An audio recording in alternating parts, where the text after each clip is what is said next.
Each man kills the thing he loves. Gavin, that was a fairly conventional song by the standards of the Virgin Prunes, your band. What were they about, the Prunes? Well, Eamon, that's like me asking you what football's about, you know. I'd be happy to tell you. Know you. What I mean? Yeah, but you take an hour and a half or more, right? So I couldn't. But you weren't a conventional rock and roll band, which is a way you could have gone. I don't think so. No.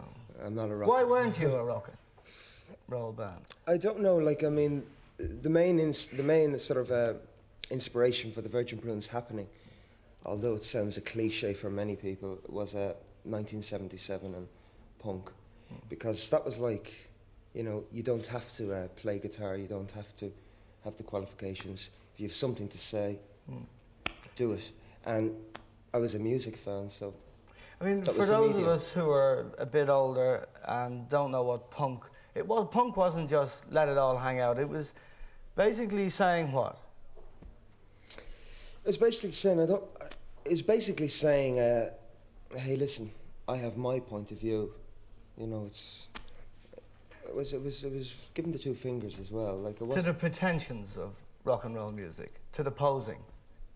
Not the posing. It's like this. Like, the whole rock and roll thing was built up with, say, like the Beatles, for instance, and you have these. Oh, there's these four working class lads, and then like the working class lads, they weren't just four working class lads, but like the average Joe Soap was going, oh, well, I'm a working class lad, you know. Why can't I do it? Why can't I do it? And punk rock was saying, you don't have to do it the way, because the Beatles were a very together sort of a stylised. Yeah. Well, it wasn't. I don't mean stylised. I mean management.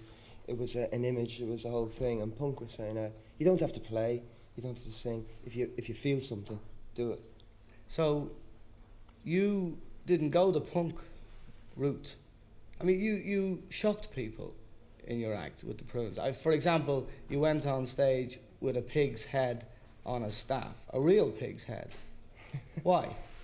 Oh, well, I don't think we shocked people, because we might shock you or we might shock your granny, but like the type of people that went to the concerts, punk concerts, like, you know, they were more heavy than the bands were. It was like the shockers are the usual trash, like the Sunday World and all that. They're the shockers, you know. They're the ones that take the scum and put it up in the paper. Punk was an honest expression for a lot of kids. Like, you know, I grew up in the 70s, and the 70s was like, you know, we realised that all this 60s crap was over, and we were on our way to the 80s and 90s, you know. And it was far more realistic, so I'm getting all over the place, but I don't like the way people say punk was to shock. There was a lot of assholes in the punk scene, but the intent was, I have something to say. I'm 17, I don't like the way they tell me what to do. So if I have to go, I have to go,